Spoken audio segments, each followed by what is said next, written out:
Next up, on the elimination side of the bracket, I know I'm excited for this one. We have everybody's favorite streamer, Polar, versus everybody's favorite troll, Ldrago. Kellen, you've known these people for so long. Tell us what excites you about this matchup first, and then obviously go ahead and break down the game for us. Well, I think both these players are, as you said, they're long time DM players. Hamza's been trying to improve and been hanging around the DM community for as long as I can remember. I think going back at least to 2011, and he has steadily improved. I think, Eldrago, a lot of people don't give him credit for being a dangerous player. He could take wins off of anybody. But at the same time, I think his biggest problem is that he struggles under the pressure of a tournament game. He kind of buckled under it. He has a hard time handling that pressure. On the other hand, Polar, I think, is better at handling pressure. He is nervous, perhaps, even though I know in the past he said that he does get nervous. But from how I've seen him perform in tournament matches, I think he does fairly well.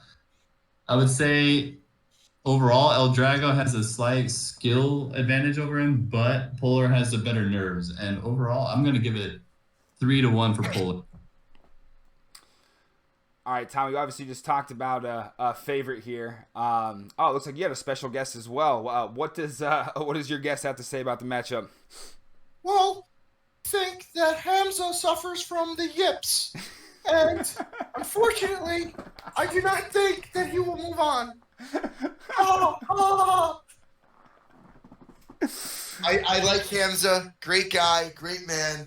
There's just something about his gameplay where it's like weird. He critiques everybody when he's watching them play 1v1, but and he'll say, "Oh, you shouldn't have done that," and then he does something 5 times worse.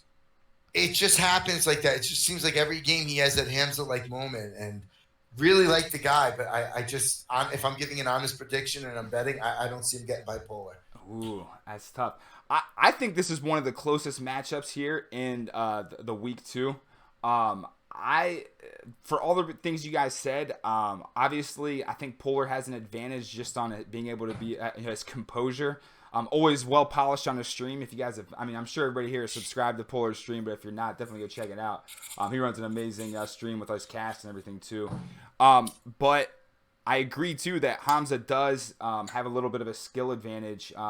He brings the heat. He rushes people. He gets after you. He gets you off balance.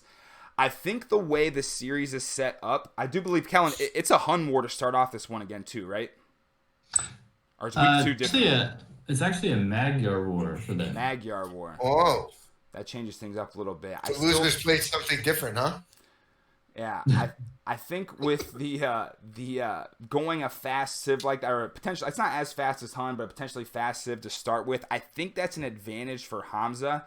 And to me, that's just the slight edge. I'm taking Hamza 3-2 because he'll have the advantage. He'll be able to choose 2 home maps and 2 home civs later. And if Polar was able to get an advantage on civ choice, or if it was more random, maybe I would pick Polar. But I'm going Hamza 3-2. I'll take that action. All right, I bet you $25 says that doesn't happen. I bet you a dumbbell and 1,000 cabbages.